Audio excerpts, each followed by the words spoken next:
Vamos a leer Efesios capítulo 1, versículos 3 al 12. Dice la Biblia: Bendito sea el Dios y Padre de nuestro Señor Jesucristo, que nos bendijo con toda bendición espiritual en los lugares celestiales en Cristo. El plan original de Dios, el plan creado antes de que el mundo fuese hecho, era la redención del ser humano. Sí. Antes siquiera de que empezara el día 1 y que Dios pusiera orden en el caos del mundo y que diga, hágase la luz y que la luz se hiciera, antes de esto ya Dios sabía lo que iba a suceder en la humanidad.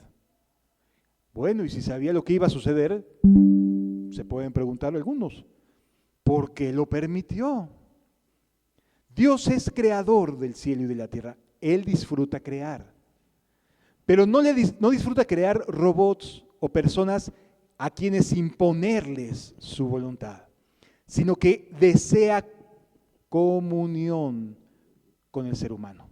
Por lo tanto, para poder tener comunión requiere otra voluntad. No solo la mía, sino la de alguien más. Cuando tú te casas, no solamente es tu voluntad, sino unes tu voluntad junto con la de alguien más. Y esa comunión te permite avanzar y crecer. ¿Sí? Dios crea al ser humano para tener comunión, porque si no lo hubiera creado para tener comunión, hubiera creado seres como animalitos, ¿verdad? Nacen, crecen, se reproducen y mueren, y se acabó. Pero no fue así con el ser humano. Con nosotros quiso Dios tener comunión, dos voluntades conjuntas, caminando juntas, teniendo coparticipación, comunión. Así nos creó Dios. Y en esa voluntad, cuando Dios crea al hombre, para darle esa libertad de voluntad, crea un arbolito ahí en medio del huerto, llamado el árbol de la ciencia del bien y del mal. No quería Dios que se comiera de ese árbol, pero lo tuvo que plantar allí para que el hombre pudiera ejercer su voluntad de tener comunión con Él. Por esa razón aparece este árbol de la ciencia del conocimiento del bien y el mal en el huerto del Edén, para que la comunión fuera real. Porque si Dios hubiese creado un mundo en el cual no existiera posibilidad alguna, pudiera haberlo hecho. Es más, si nos ponemos así muy teóricos, muy filosóficos, Dios tiene el poder para crear cualquier clase de mundo. Cualquier clase de mundo, hacernos más altos, más bajitos, más flacos, más anchos, hacer lo que quisiera. Tiene el poder, tiene la omnisciencia, es decir, toda la sabiduría, todo el conocimiento, y es omnipresente, está en todos lados. Mientras que para ti y para mí existe un pasado, presente, futuro, para Dios no existe eso. Para Dios siempre es el hoy, porque su presencia está en nuestro pasado, en nuestro presente y en nuestro futuro. Él es omnisciente, es omnipresente. Así que Él ya tiene comunión con el nosotros del futuro, por llamarlo de alguna manera, y ya ve su obra terminada, ya sabe cómo vas a caminar con Él hasta el final. Ya te vio, porque está su presencia, a diferencia de nosotros que no podemos avanzar en el tiempo, Él sí ya tiene esa visión porque es omnipresente en todo momento y en toda circunstancia. Por lo tanto, cuando Él crea este mundo y te crea a ti y a mí, ya sabe cómo vamos a hacer. Ya sabe, ya tiene esa claridad de que el trabajo y la paciencia que está teniendo contigo tiene un hermoso final para nosotros. Él ya nos vio, Él está con nosotros, pero tiene un hermoso final y por eso está siendo paciente y por eso no se cansa de hacernos el bien. Y por eso, a pesar de que a veces llegamos a caer, nos levanta, porque Él ya sabe cuál es nuestro final. Ya sabe la clase de persona en la que nos vamos a convertir cada uno de nosotros. Y por eso es tan paciente con nosotros. Por eso es tan tierno, porque está viendo, está trabajando en nosotros, porque ya sabe cómo vamos a ser. Él no aprende del futuro. Él ya está en el futuro y nos está mirando a ti y a mí. Sí. Así que bendito sea Dios y Padre de nuestro Señor Jesucristo. Ya nos está viendo, ya sabe cómo somos. Bendito sea el Dios y Padre de nuestro Señor Jesucristo, que nos bendijo con toda bendición espiritual en los lugares celestiales, en el cielo, eso quiere decir. Que nos ha bendecido y nos tiene preparada una morada, y ya sabe cómo vamos a llegar, y ya sabe cómo vamos a acabar, y ya sabe todo absolutamente. Él es todopoderoso, es omnisciente y es omnipresente. Así que lo sabe todo. Según nos escogió en Él. Y esto es bien interesante, amados, porque a partir de estas expresiones, si no las entendemos adecuadamente, nos podemos empezar a teorizar y a pensar en que Dios nos tenía presente o nos hizo desde antes de la fundación del mundo, como si Dios trabajara en una línea de tiempo con nosotros. Y no es así. Él no trabaja en la misma línea de tiempo que nosotros. No lo es, amado. Por lo tanto, cuando Él funda este mundo, ya está y ha estado presente en todas las opciones que tenemos para vivir para Él. Y nos está guiando por la mejor opción. Te está guiando por lo mejor, por el mejor camino que hay. ¿Sí? Así que gózate en ese sentido. Porque estar en Cristo es parte de la consumación de su plan para cada uno de los seres humanos. Por eso dice, bendito sea el Dios y Padre de nuestro Señor Jesucristo, que nos bendijo. Él ya nos bendijo en el cielo en Cristo Jesús. Es importante señalar algo. En el griego original, en el griego koiné, no hay estas preposiciones a las palabras que nos ayudan a darle sentido.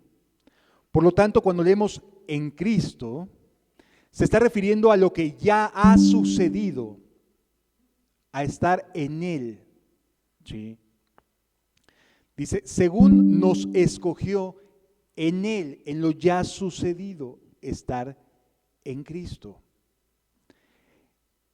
Para poner un ejemplo de ello, imaginemos que tú tienes una capacidad económica, los recursos para poder poner un hospital en un lugar ahí de África, lleno de enfermedades, lleno de necesidades, y tienes la capacidad y los recursos para poder hacer algo en ese lugar. Tú decides planificar cómo va a ser ese hospital, por ejemplo, qué clase de especialidades va a tener ese hospital, qué tipo de personal es necesario para ese hospital, tanto en el ámbito administrativo como en el ámbito médico. Y todo esto lo tienes planificado desde antes. Todavía no tienes al personal contratado. Eso se va dando en esta voluntad con el ser humano, en esta relación entre Dios y la humanidad. Pero ya el plan de estar en Cristo, en ese lugar, estaba desde antes de la fundación del mundo. ¿Sí? Cristo está planeado desde antes de la fundación del mundo. La salvación está planeada desde antes, pero no nosotros, amado. Nosotros no estábamos planeados de manera individual porque no somos preexistentes ninguno de nosotros. Es decir, no estábamos existiendo antes de que naciéramos. No estábamos en algún lugar ahí, como Platón decía, el mundo de las ideas, Y Platón decía, ahí hay el mundo de las ideas, y cuando sale un alma hacia la tierra, entonces se hace hombre y tiene que crecer en el conocimiento y brillar, y etcétera, etcétera, y hacerse grande a través del conocimiento y vencer las pasiones y los deseos de la tierra, etcétera. Platón tenía la idea de que había un lugar donde estaban todas las almas preexistentes, ahí jugando y haciendo y deshaciendo y preparándose, etc. Esa idea tenía Platón. Y esa idea se transmitió hacia aquellos que escucharon la filosofía de Platón. A eso se le llamó neoplatonismo. ¿Sí? Y entonces, avanzando en el tiempo y llegando a la era cristiana, también se introdujo la idea de que cuando la Biblia aquí me dice, me escogió antes de la fundación del mundo, como si yo hubiera existido antes de la fundación del mundo. No somos preexistentes. El único preexistente es Cristo, el único eterno es Dios, el Espíritu Santo y Cristo, y sí, los seres celestiales creados de manera externa a la tierra. Nosotros fuimos creados sujetos a este planeta, a esta tierra, pues, a este mundo. Y nuestra actividad se basa en 3 principios básicos en los que funciona la Tierra: espacio, tiempo y materia. Y no nos podemos salir de ahí. Y todo lo que sucede está sujeto a esos 3 principios: espacio, tiempo y materia. En el principio, tiempo, creó Dios los cielos, espacio y la tierra. Estamos sujetos a este plano, mientras que ellos no están sujetos al plan. No estoy hablando de extraterrestres, estoy hablando de Dios y los ángeles, los seres creados de manera directa. Sí. Ok. Nosotros sí tenemos un principio y un fin de estar en esta tierra. Ellos no. Ellos no se sujetan a los mismos principios que nosotros. Cuando Dios dice, te escogí en Cristo, es porque Él ya estaba presente cuando nos convertimos. Cuando ya estábamos nosotros volviéndonos a Él, Él está presente. Él nos escoge en Cristo, no fuera de Cristo, porque no somos preexistentes, no podemos ser preexistentes. ¿Sí lo vamos entendiendo, amados? Así que, ¿de qué tipo de escoger antes de la fundación del mundo se refiere? De estar en la fe en Cristo, de ser creyente de Jesús. ¿Sí? Nos escoge no para ser creyentes, sino nos escoge porque somos creyentes, porque hemos entrado por la puerta angosta. Por eso nos escoge, no para ser creyentes, sino porque somos creyentes en Él. ¿Sí lo vamos entendiendo, amados? Según nos escogió en Él, en Cristo, antes de la fundación del mundo. ¿Y cuál es el propósito, regresando al ejemplo, de ese hospital, en ese lugar tan necesitado? De que todo aquel que vaya ahí reciba atención, pueda ser atendido por los especialistas, por los médicos, de cualquier enfermedad. Pero para poder estar en ese hospital hay que entrar. Hay que entrar, hay que reconocer que estoy enfermo de la rodilla, que estoy enfermo de un riñón, que estoy enfermo de cáncer, que estoy enfermo, etcétera. ¿Sí? Para poder entrar tengo que reconocer que estoy enfermo y que necesito ese hospital. Ahora bien, dice la Escritura, según nos escogió en Él antes de la fundación del mundo, para que fuésemos santos y sin mancha delante de Él. Reitero aquí, no es que seamos preexistentes, es que Dios nos escoge en Cristo. La persona importante es Cristo, no nosotros. La persona importante aquí es Jesús.